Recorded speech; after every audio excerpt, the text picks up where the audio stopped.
The fate of a number of squatter residents in the Five Cays area has been determined, and News 4 has learned so far that residents who were anxiously waiting to hear word from government departments have been given demolition papers. This according to a number of residents in the Five Cays area who allegedly received letters from government departments asking them to exit the premises as of last Friday.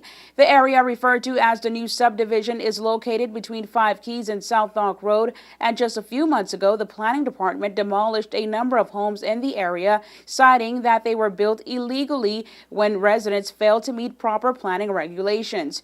News 4 spoke to a number of the doomed residents. However, we were unable to ascertain a copy of the letter. Residents told us that they are currently fighting the current dilemma and are hoping that government officials would review their cases. Meanwhile, the saga continues for some 50 families behind Williams Auditorium in the Five Cays area who dished out thousands of dollars to belongers, only to be told by the Ministry of Lands and Survey that the land does not belong to them because the area was never divided into a subdivision.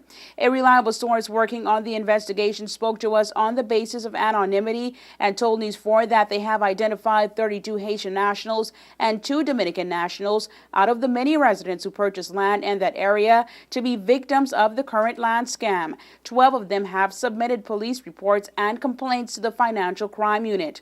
Our reliable source tells News 4, quote, the total can be much higher than this, end quote.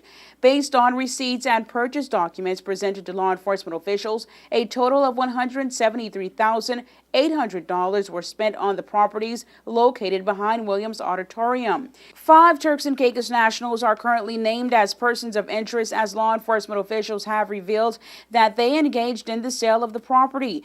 The first interim report has been sent to the Attorney General Chamber's office by the police for examination and determination on how to proceed with the investigation. Officials from the AG's office will determine if prosecution should be taken against the sellers of the property. News 4 was told that another report is expected to be sent to the AG's office, and if prosecution is recommended, persons who knowingly sold the properties could face charges of fraud and deception by law enforcement officials.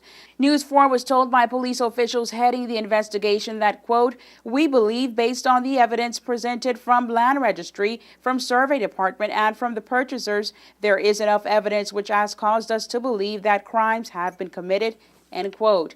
Law enforcement officials tell News 4 that police investigations are still ongoing. This is a developing story, and News 4 will continue to follow it. For WIV4 News, I'm Angie Toussaint.